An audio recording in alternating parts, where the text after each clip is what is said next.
Muy bien, hermanos, pues buenos días, el Señor les bendiga. Estamos arrancando con nuestro curso de maestría.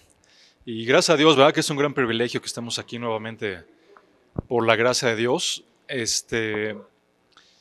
Porque hay muchas personas que quieren estudiar y simplemente no se les brinda la oportunidad. Y además, tenemos el gran privilegio de pertenecer a esta iglesia, Vida Nueva para el Mundo, donde la sana doctrina es fundamental en la enseñanza que todos los maestros y pastores imparten. Y bueno, nada de esto fuera posible si el Señor no nos ayuda con toda la obra que Él está haciendo en la vida de cada uno de nosotros. Entonces, vamos a comenzar y antes de ello, inclina tu rostro, por favor. Vamos a darle gracias a Dios por este año y por este curso. Señor, te damos muchas gracias, Padre. Gracias, Señor, porque si estamos aquí, Señor, es solamente por tu gracia, solamente por gracia. No son nuestros méritos, no son nuestros esfuerzos, no es nuestra inteligencia, no son nuestros logros, Señor, sino es tu gracia derramada en nosotros, Señor, porque entendemos y afirmamos, Señor, que si tú no nos hubieras llamado a ti, Señor, no estaríamos aquí. Tú eres quien ha puesto en nosotros tanto el querer como el hacer. Señor, yo lo que te ruego a lo largo de todo este año que estamos iniciando, Señor, es que en el corazón de cada uno de nosotros, Dios, tú sigas poniendo ese deseo ferviente, Dios, por conocer más de ti, que lo apliquemos en nuestras vidas y sobre todo, Señor, que pongamos en práctica la gran comisión que tú nos dejaste, Dios, ir a ser discípulos, Señor. Gracias, gracias porque yo sé que a ti te agrada, Dios, que trabajemos para tu obra. Muchos hermanos lo están haciendo, Señor. Te ruego le sigas bendiciendo, fortaleciendo. Y Dios, ponemos este tiempo en tus manos para que sea de edificación y de bendición para todos nosotros. Gracias en el nombre de Cristo Jesús. Amén. Bien, hermanos, pues arrancamos con el tema de neumatología. ¿A qué les suena? Neumatología.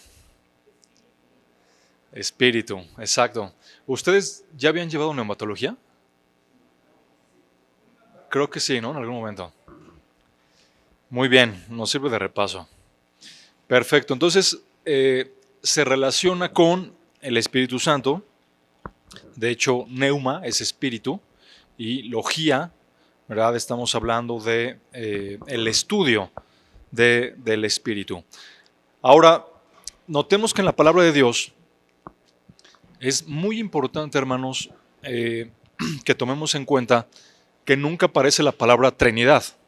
En la Biblia jamás aparece la Biblia Trinidad, pero eso no quiere decir que no exista un Dios, solamente un Dios, pero trino. Padre, Hijo y Espíritu Santo. Así es, correcto.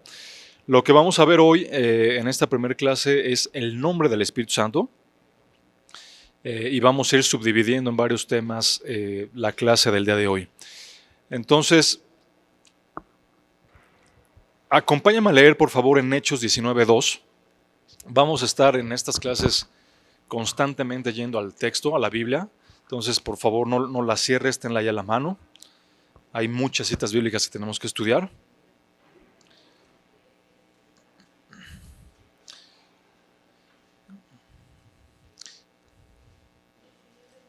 Sí.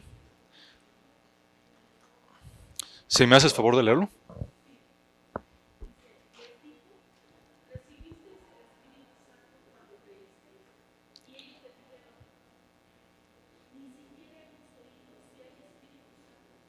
Ok. Fíjate, la pregunta es, ¿recibieron el Espíritu Santo cuando creísteis? ¿Verdad? ¿Cuándo creísteis? O sea, aquí tenemos la primera enseñanza.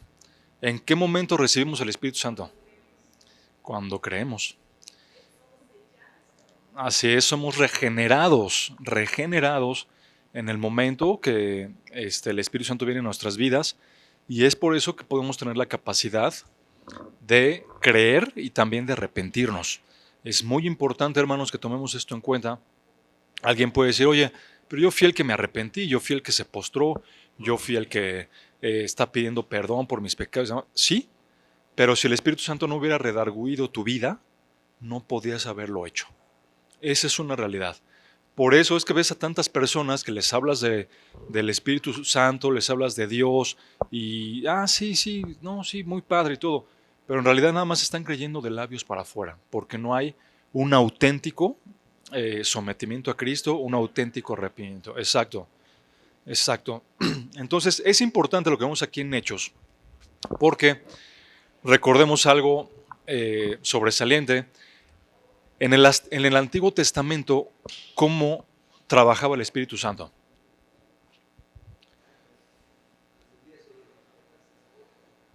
Descendía sobre los profetas, ¿ok?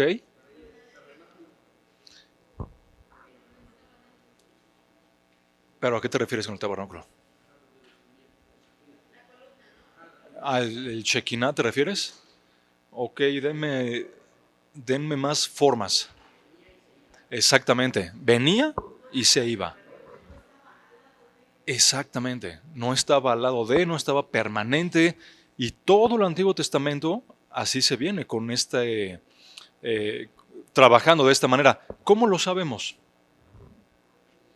¿Cómo sabemos que el Espíritu Santo descendía sobre algunas personas que el mismo Dios utilizaba y después en Sansón? Excelente.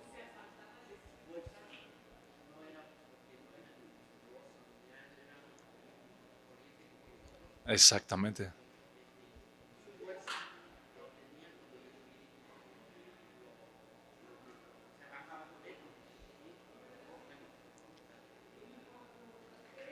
Excelente.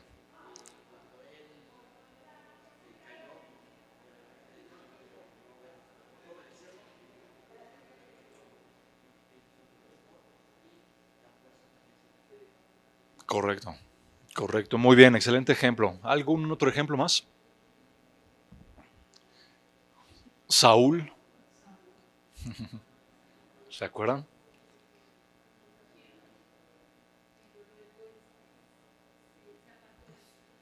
Exactamente. Se apartó de él. ¿Por qué? Por su propia transgresión. Bueno, pero ahí ya estamos más adelantito. Sí, ahora, ¿por qué aquí en Hechos 19 dice, ni aún hemos oído si hay Espíritu Santo? ¿Alguien se acuerda de todo este contexto? Cuando nos situemos en Hechos 19, ¿en qué punto del tiempo estamos? Fíjate, ya resucitó Jesucristo. Ya descendió el Espíritu Santo. ¿Sobre quién? Ok, sobre los apóstoles, pero ¿sobre quién más? Hechos 19. Pablo, ok, el que cree, pero el grupo más importante al que pertenecemos, ¿cómo se llama? La iglesia. ¿En dónde descendió el Espíritu Santo sobre la iglesia? En Pentecostés. Hechos capítulo 2. Estas cosas no vienen en su manual, pero les recomiendo que lo estudien, ¿no? Es muy importante que estemos recordando y estemos situándonos en el contexto de toda la palabra de Dios. Entonces, viene el Espíritu Santo en Pentecostés, Hechos 2, desciende sobre la iglesia. Pero previamente a esto, ¿se acuerdan ustedes que había habido un bautizo por parte de Juan el Bautista? ¿Se acuerdan? ¿Cuál es la diferencia entre el bautizo de Juan y el bautizo que se hace después de Hechos 2? Situémonos en el contexto histórico. ¿Cuándo está bautizando Juan en la escena? Ubiquen la escena por un momento. ¿En qué momento él está bautizando?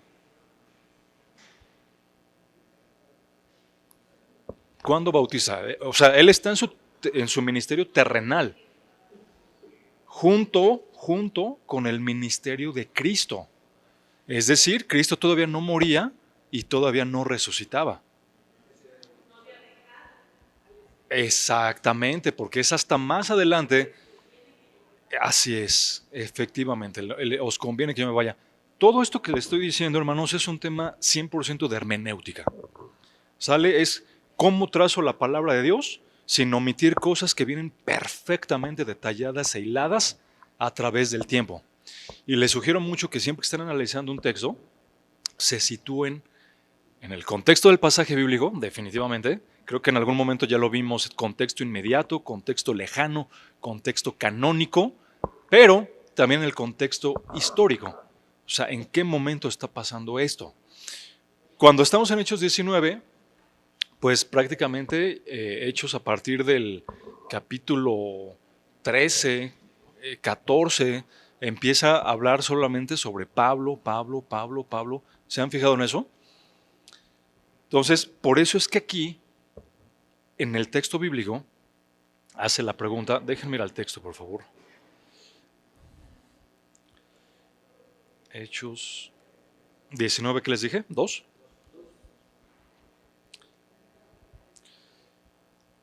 Fíjense, vamos a leer desde el 1. Mientras Apolos estaba en Corinto, Pablo, después de haber recorrido las regiones superiores, Corinto estamos hablando de la actual Grecia, ¿sí? Grecia. Cuando habla de regiones superiores se refiere a la parte geográficamente que están arriba, en la parte norte de estos países. Y dice la palabra, llegó a Éfeso y encontró a algunos de los discípulos. ¿Dónde está Éfeso? En el actual Turquía.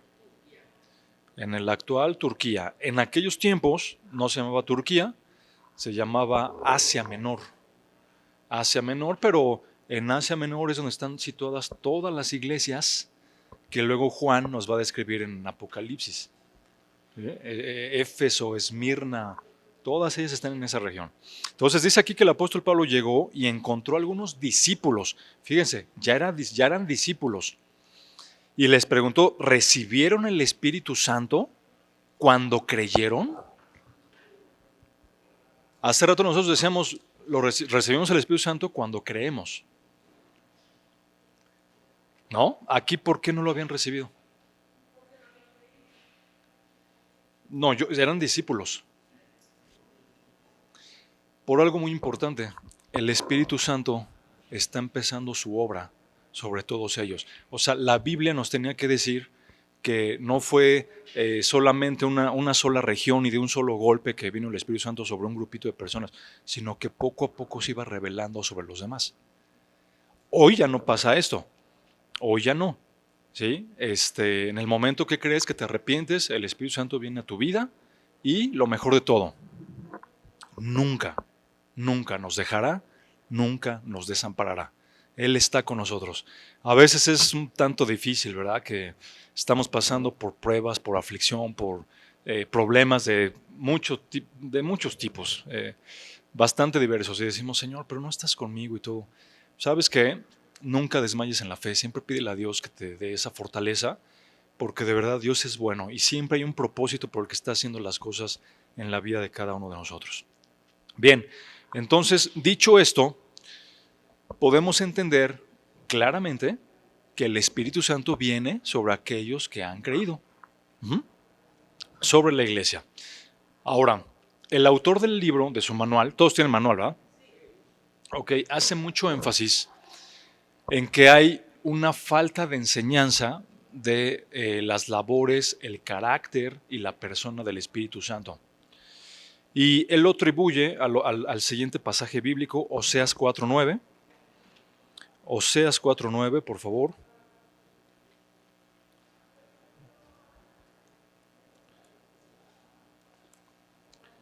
Sí.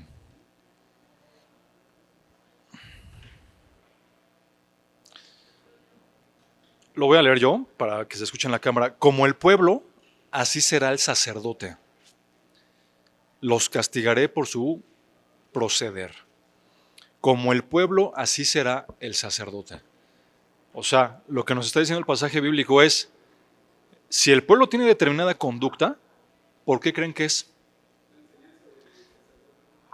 Por la enseñanza de los sacerdotes.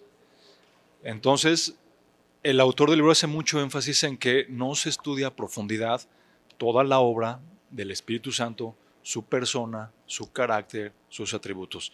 Y esa es la finalidad de nuestro estudio del día de hoy. Entonces, dice el autor, esto que subrayé me pareció interesante, no falta una completa revelación del Espíritu Santo, no falta eso. Lo que pasa, el descuido, la ignorancia, el error, son transmitidos, fíjense bien, de maestros a discípulos. Qué peligroso, ¿eh? Qué peligroso, de verdad. Y ustedes, no sé si lo han experimentado, pero yo cuando estoy dando una clase y todo, de verdad que siempre le pido a Dios que me respalde, que me ayude, que unja mi enseñanza, porque tengo una responsabilidad, bueno, no hablo en singular, ¿no? Los maestros, los pastores, tienen una gran responsabilidad sobre la iglesia. Por eso dice ahí Oseas, claramente, ¿no? Será el pueblo como el sacerdote. Y hay de aquellos que están distorsionando completamente el evangelio, ¿verdad? Que simplemente sazonan el evangelio con algún versículo, pero son doctrinas de hombres que no están conforme a la Biblia.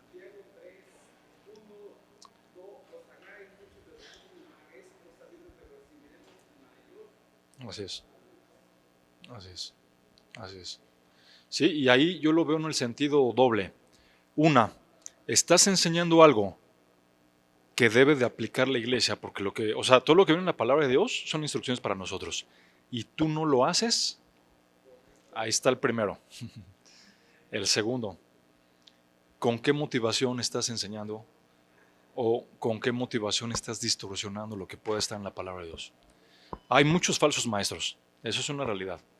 Lo dice la Biblia, no lo digo yo. Lo vemos en todos lados. En Filipenses 3, me parece, el apóstol Pablo les llama perros. O sea, y Jesucristo lo dijo, Juan lo dijo, Pedro lo dijo, vendrán falsos profetas, se vestirán como ovejas, pero por dentro serán lobos rapaces, ¿no? Imagínense si eso eran los tiempos muy cercanos a la resurrección de Cristo. ¿Hoy? ¿Cómo está eso? Uf. Por eso hay tanta secta, tanta religiosidad. Así es.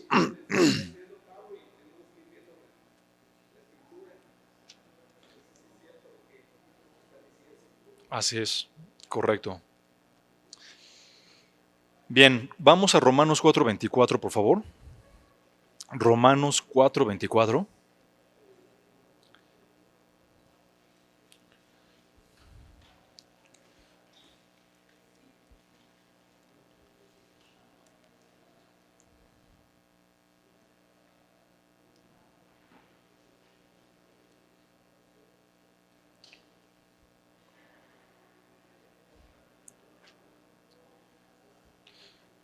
Vamos a leer desde el 23, habla de la justificación de todos los que creen.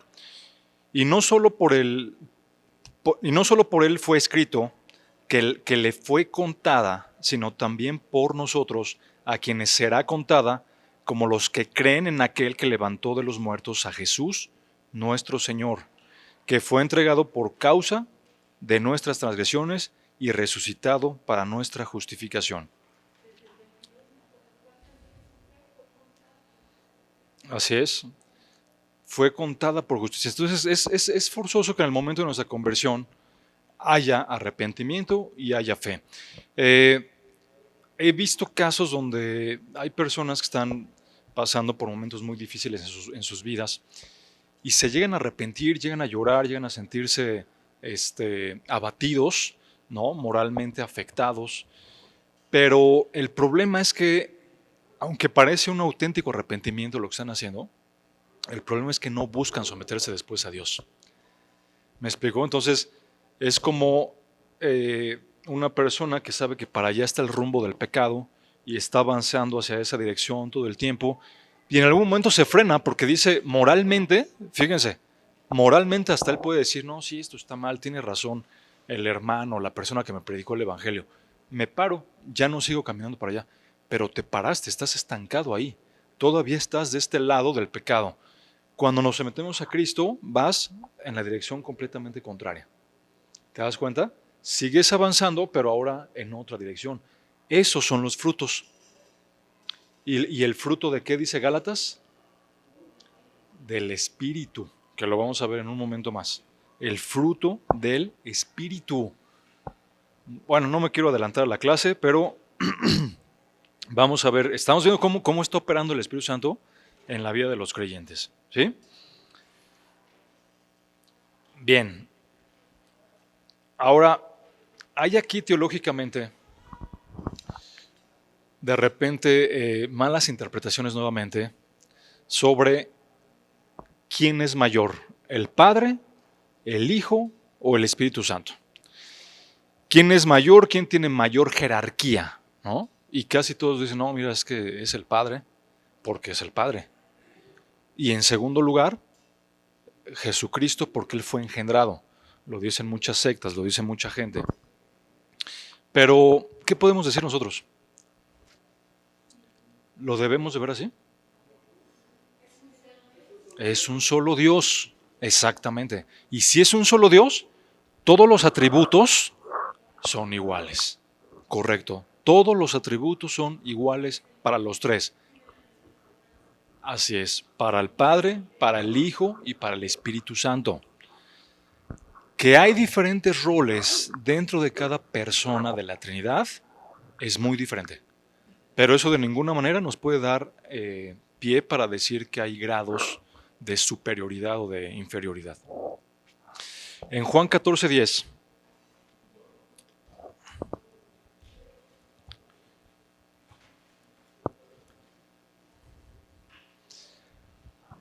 Vemos lo siguiente. Son palabras de Jesucristo. Vamos a leer desde el 9, de hecho. Jesús le dijo, Juan 14:9. Les doy unos segundos. Jesús les dijo, ¿tanto tiempo he estado con ustedes y todavía no me conoces, Felipe? El que me ha visto a mí, ¿qué dice? Ha visto al Padre. Esto es importantísimo, porque entonces nos está hablando de la misma persona, del mismo Dios, en la segunda persona de la Trinidad, Jesucristo. Quien me ha visto a mí, ha visto al Padre. ¿Cómo dices tú, muéstranos al Padre? Versículo 10. ¿No crees que yo estoy en el Padre y el Padre en mí? Las palabras que yo les digo, no las hablo por mi propia cuenta, sino que el Padre que mora en mí es el que hace las obras. Créanme, versículo 11, yo estoy en el Padre y el Padre en mí, y si no, crean por las obras mismas. En verdad les digo, el que cree en mí, las obras que yo hago, él las hará también, y mayores que estas. Hará porque yo voy al Padre. ¿Qué estamos viendo aquí? Una interrelación genuina entre quién y quién. Primera y segunda persona de la Trinidad. Ahora, ¿llegamos a ver esta interrelación con el Espíritu Santo? ¿Algún versículo en mente? ¿Qué dice?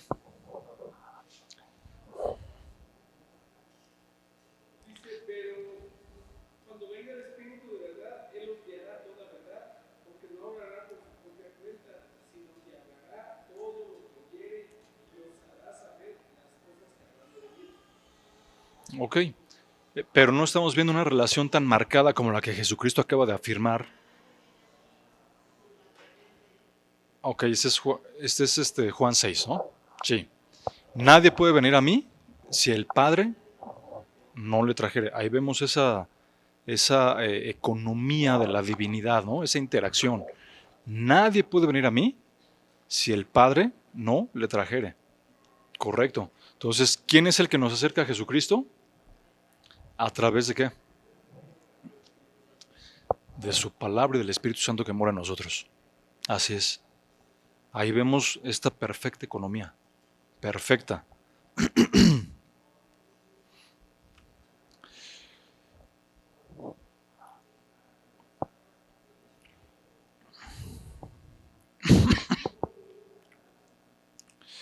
Mira, dice aquí su manual, esto es interesante. Algunas veces se afirma que los mismos argumentos que prueban la deidad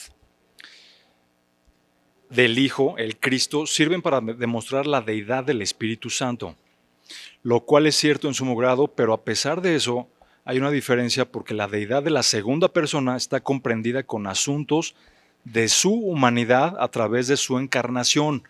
O sea, el autor del manual dice, mira, lo que pasa es que con Jesucristo ves una deidad y hay mucho estudio sobre esto, porque Jesucristo fue lo que se conoce como la unión hipostática, 100% Dios y 100% hombre. Entonces, muchos apuntan a si esta deidad es realmente válida o no. Nosotros sabemos que sí, por supuesto. ¿Quiénes argumentaban que no? Los gnósticos, ¿se acuerdan? ¿Por qué? Porque ellos decían que la carne era mala, que por lo tanto Jesucristo no podía ser Dios, porque Dios es espíritu. Eso es lo que predicaban los gnósticos en algún momento. Entonces, la triple la triple nombre de la deidad.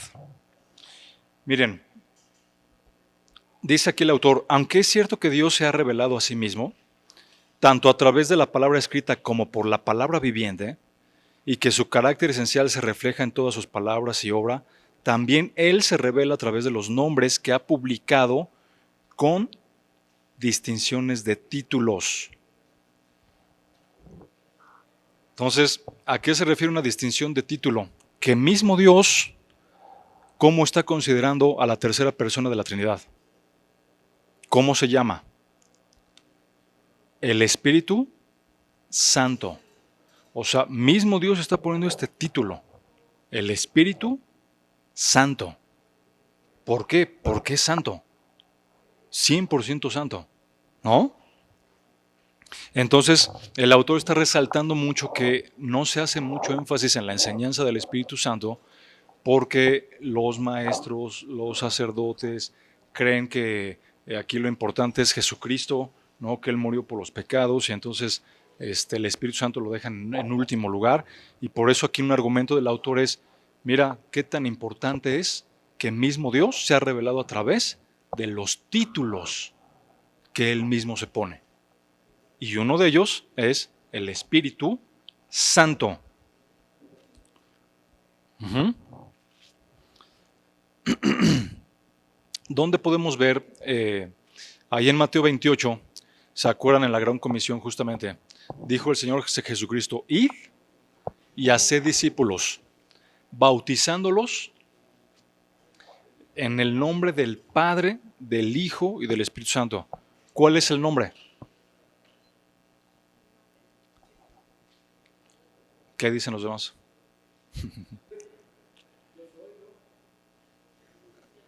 Y esto es importante porque hay iglesias evangélicas, por ejemplo, que sí argumentan mucho esto, es que el nombre es Jesús y por eso ellos bautizan en el nombre de Jesús.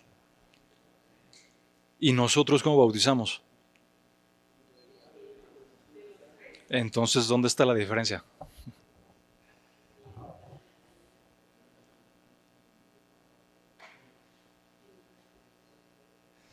Sí, hay muchos de ellos, pero seguramente es una malinterpretación del pasaje, porque Jesucristo lo dijo claramente, bautícenlos en el nombre del Padre, del Hijo y del Espíritu Santo. Entonces estamos con los títulos Espíritu Santo. Padre, Hijo, Espíritu Santo. Ahí está el nombre. En el nombre del Padre, del Hijo y del Espíritu Santo. Y enseñen todas estas cosas que yo les he mandado. ¿Dónde están todas esas cosas? En la Biblia. ¿Qué tenemos que estudiar nosotros? Todo lo que el Señor ha mandado. ¿Qué tenemos que discipular con las personas? Todo lo que el Señor ha mandado y por eso nos estamos preparando justamente. Sí, hermana.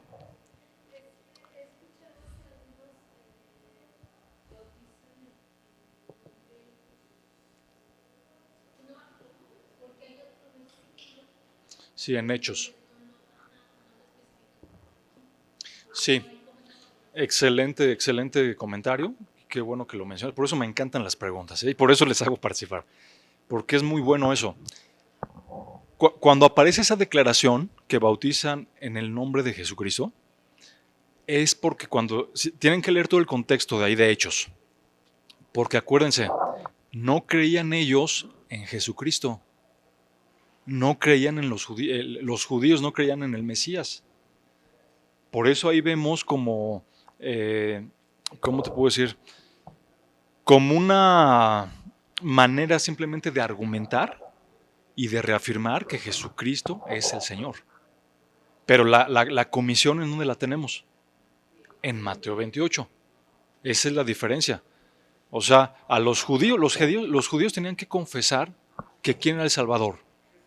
Jesucristo. Lo hicieron algunos de ellos, ¿no? Los que se convirtieron.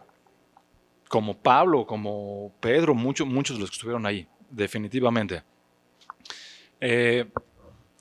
Pero ellos tenían que saber que Cristo, al que habían asesinado los romanos, pero por mandato de los judíos, era el Mesías. Entonces, por eso en ese contexto donde estaba bautizando en el nombre de Jesucristo, es como reafirmando, mira, Jesucristo es el Señor, pero la comisión está en Mateo 28. Padre, Hijo, Espíritu Santo. ¿Sí? ¿Dudas?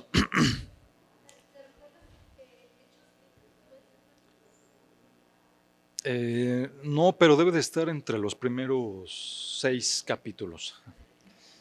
Sí. Ahorita, si quieres, en el descanso lo ponemos.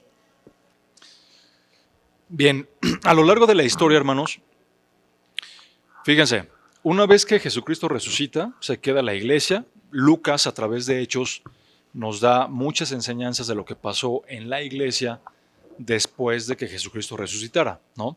¿Hasta dónde sabemos fehacientemente lo que pasó? Pues con el Apocalipsis, que lo escribe Juan, lo escribe en el año, ¿qué año? 95, ya es el último, o sea, año 95 ya de nuestra era. El ministerio de Pablo, él lo estuvo llevando a cabo alrededor del año 62-65. ¿Ok? Y Juan escribe el Apocalipsis hasta el 90. No, perdón, hasta el 95. La mayoría de los teólogos hablan de 95. Pero bueno, ya arriba del 85, el 90, pues ya nos sitúa nuevamente en el contexto, ¿no? Bien, dense cuenta de algo. Jesucristo acaba de resucitar, los apóstoles están predicando, están llevando el evangelio a Éfeso, a Grecia, a los Corintios, a Arabia, toda la obra que están haciendo, ¿sí? Bien, ¿qué pasa cuando ellos mueren? Muere Pablo, muere Juan, muere Pedro. ¿Y qué pasa después de ahí? Bueno, la diáspora empezó desde el 70, cuando Tito y Nerón queman, de hecho incendian la ciudad asedian más bien, ¿no? La ciudad de Jerusalén. Desde ahí empieza todo. Bueno, después de estos eventos hay teólogos y se conocen a todos ellos como los primeros padres de la iglesia, ¿sí? Si en algún momento pueden leer un libro de historia de la iglesia, ampliamente recomendable. ¿Para qué nos va a ayudar eso? Alguien puede decir, oye, pero pues yo tengo la Biblia, ¿para qué estudio historia de la iglesia? Es importante porque a través de esos libros podemos saber lo que pasa después de que mueren todos los apóstoles y hasta nuestra era, todos los movimientos que han venido en el mundo. ¿Por qué es importante? Porque ahí podemos ver que empezó a haber muchísima distorsión del evangelio. Acuérdense, Satanás está haciendo su trabajo, ¿no? Satanás no descansa. Está como león rugiente buscando a quién devorar. Entonces se empiezan a mezclar ciertas doctrinas que no son correctas conforme a la palabra de Dios. Una de ellas, ¿alguien ha escuchado hablar de el montanismo? Montanismo, montano, arrio, el arrianismo. Ok, fíjense, los testigos de Jehová hoy no creen en Jesucristo como una deidad, pero esto no es nuevo, no viene de principios del siglo XX, o sea, del 1900 a la fecha. Viene desde el año 180 de nuestra era. O sea, mueren todos los apóstoles y entonces empiezan a surgir diferentes ideas de cómo estaban tergiversando y malinterpretando las cosas. Y desde ahí vienen esos movimientos. El arrianismo, él decía, mira, Jesucristo no puede ser Dios, porque es un ser creado. Es el Hijo de Dios, nació de humano, de María, no puede ser Dios. Entonces ellos siempre negaron la fe cristiana. Montano dijo que él tenía nueva revelación de la Biblia. Y ustedes pueden decir, oye, pues eso fue en el año 200, 230 de nuestra era, ya tiene muchísimos años, sí, pero sigue vigente. Muchos de ellos hoy son los carismáticos, ¿no? Montano decía que a él le daba a Dios nuevas revelaciones cada noche. Fíjense que venía Dios y les daba nuevas revelaciones y entonces él escribía y proponía cosas, dictaba doctrinas que según él eran reveladas por Dios y hubo, por supuesto, seguidores. Y eso lo ven a lo largo de toda la historia, cómo Roma llegó a apresar a varios creyentes, auténticos creyentes en la fe. Auténticos creyentes en la fe, porque Roma quería que los cristianos adoraran al emperador de Roma, ¿no? Al César, que le rindieras tributo al César. Todo esto empieza a pasar, insisto, siglo II de nuestra era, ¿no? O sea, no nomás fue de que, mira, todos tenemos la Biblia, vamos a estudiarla y listo. No, hubieron muchísimas cosas ahí que empezaron a desviarse de la sana doctrina. ¿Por qué les digo esto? Porque vamos a ver muy brevemente algunos credos que a lo largo de la historia se han dictaminado para afirmar que el Espíritu Santo, Jesucristo y el Padre son uno solo. Entonces, son personas que en su momento estudiaron muchísimo la Biblia y dijeron, oye, lo que está diciendo Montano, nada que ver. Lo que está diciendo Arrio, nada que ver. Lo que está diciendo, no, a ver, y viene el concilio de Nicea, el Westminster, han escuchado de todo eso, de todos los concilios. Pero esos se dieron, bueno, a ver, el más famoso e importante yo creo que fue el de Constantinopla, año 325, con Constantino, que no era un creyente, ¿eh? No era un creyente, no se quiso convertir, dice la historia, pero al final en un decreto, que ahorita vamos a leer, están en su manual, ellos decían, no, la palabra de Dios dice esto tiene que ser. Fíjense cómo el Señor preserva su palabra a lo largo de todo el tiempo, ¿no?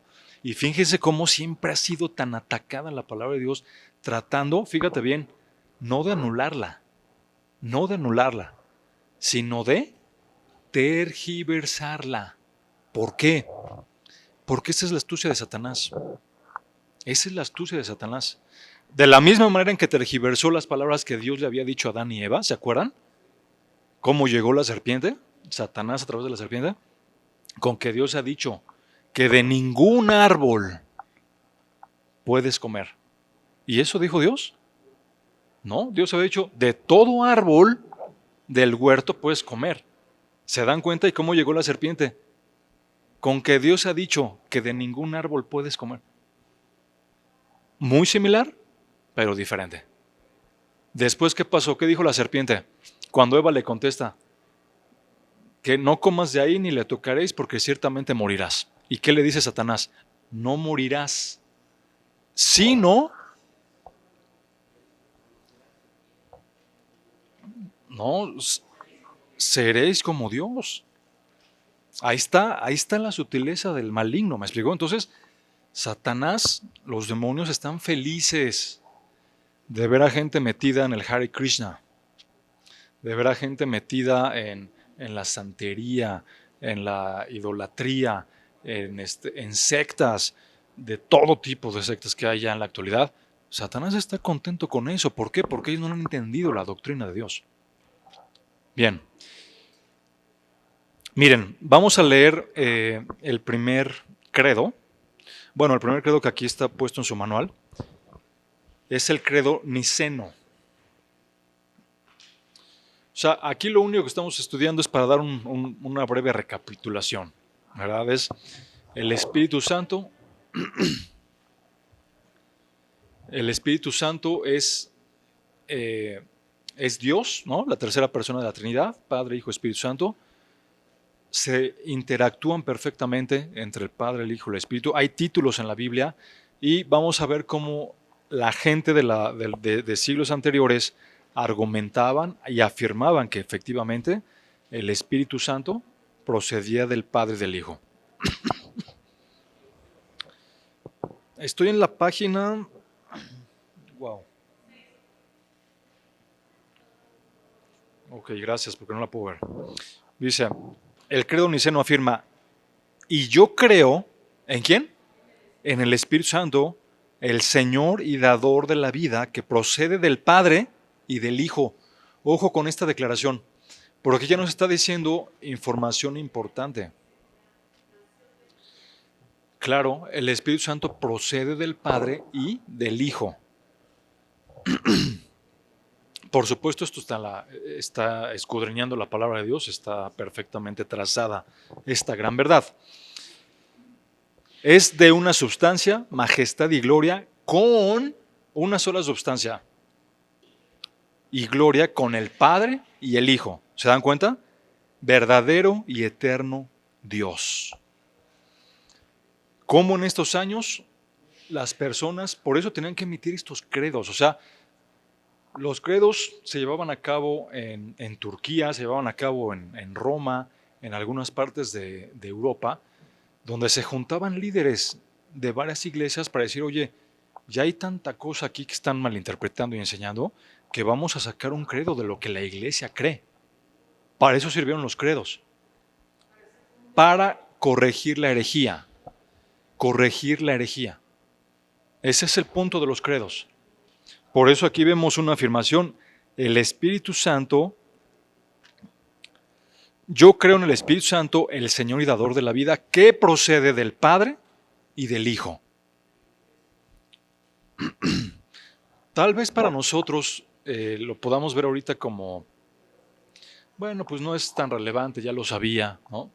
Pero sitúense, por favor, en el contexto de aquellos tiempos. O sea, hoy, gracias a Dios, tenemos muchos teólogos, Biblias de estudio, libros de teología, tenemos un montón de fuentes de información para poder aprender.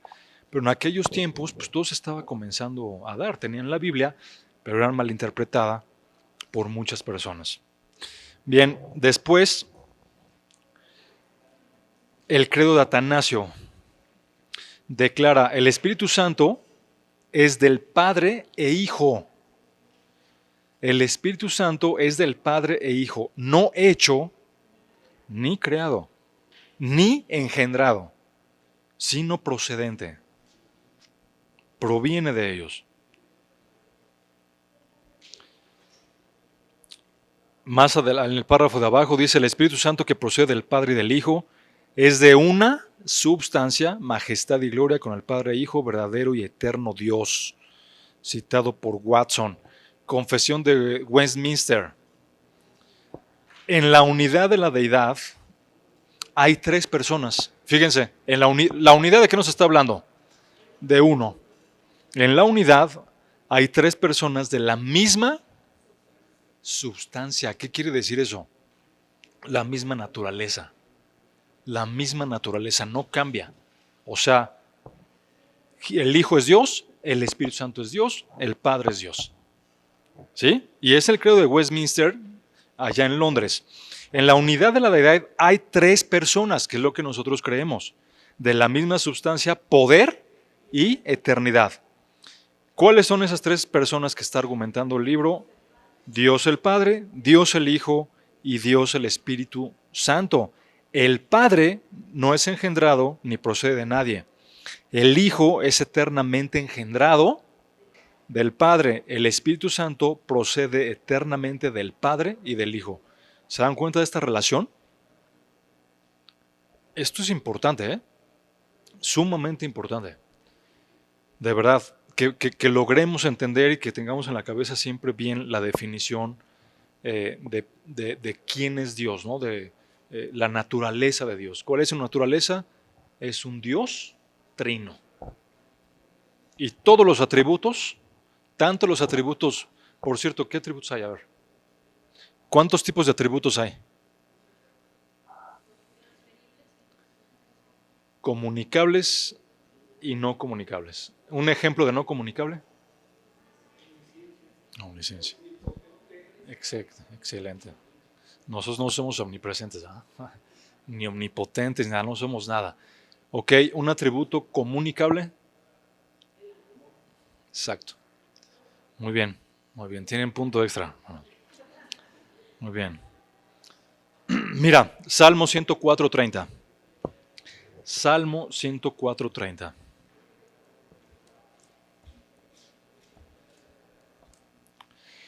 Envías tu espíritu, son creados y renuevas la superficie de la tierra.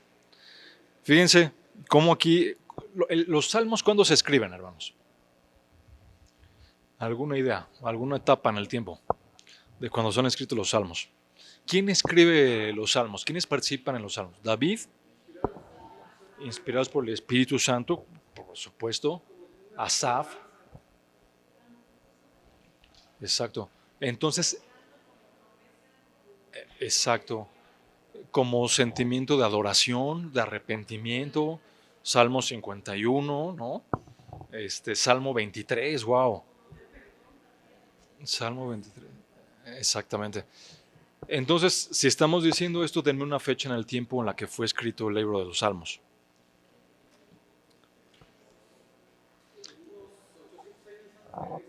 Sensacional. Sí, David reina desde el año 970 al 30, si no estoy mal. Después Salomón, pero los salmos empiezan a escribir desde el reinado de David, posiblemente algunos antes, porque está integrado el salmo de Moisés. ¿Se acordaron ustedes de que nuestros días son, ¿cuántos? 70, cuando más 80. ¿Se acuerdan de ese salmo? Entonces, prácticamente viene sobre ese periodo de tiempo y parece ser que la última persona que recopila todos los salmos y cierra la información de los salmos, ¿quién creen que es? No, no Salomón. Parece ser que fue Esdras, mucho más adelante, ¿verdad? Entonces, aquí lo importante es lo siguiente. En este salmo estamos viendo cómo el salmista ya sabía del Espíritu de Dios. Envías tu Espíritu. Envías tu Espíritu. ¿Cómo sabía el salmista del Espíritu de Dios? Por revelación de Dios. Envías tu Espíritu. Jesucristo dijo, pero cuando venga el Consolador, a quien yo os enviaré del Padre, el Espíritu de verdad, el cual procede del Padre, Él dará testimonio acerca de mí, pero yo os digo la verdad, que os conviene que yo me vaya, porque si no me fuere, el Consolador no vendría a vosotros. Perdón. Mas si me fuere, os lo enviaré. ¿Alguna duda, hermanos, hasta aquí? ¿Todo claro?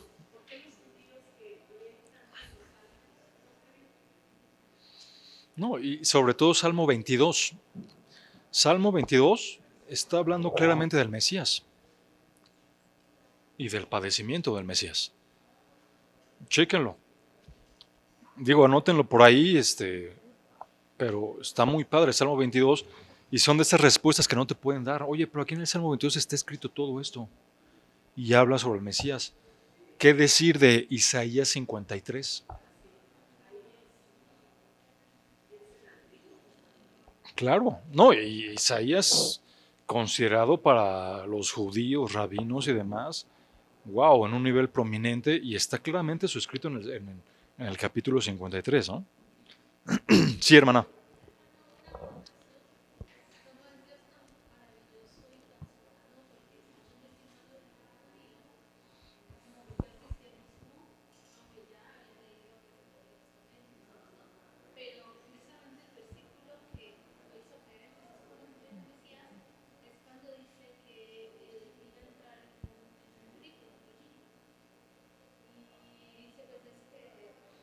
Mm, sí,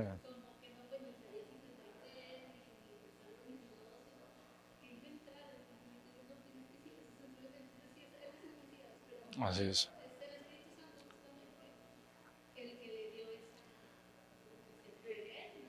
así es.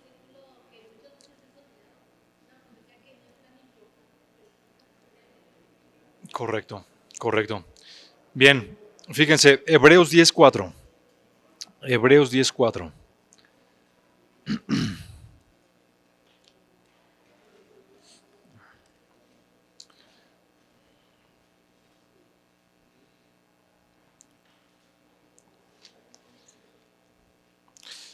Dice la palabra del Señor, porque es imposible que la sangre de toros y de machos cabríos quite los pecados.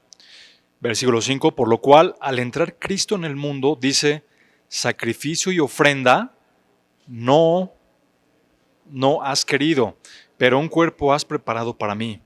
Versículo 6, en holocaustos y sacrificios por el pecado no te has complacido. Entonces dije, aquí estoy, yo he venido para hacer, oh Dios, tu voluntad.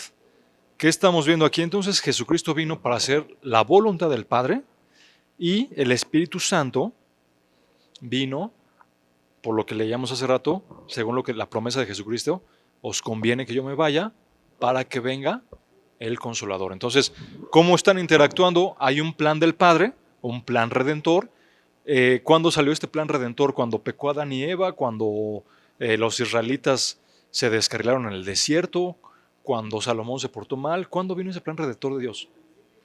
Desde antes de la fundación del mundo. O sea, a Dios no lo tomó por sorpresa nada. A Dios no lo tomó por sorpresa que Satanás se haya revelado, que un tercio de los ángeles hayan seguido a Satanás.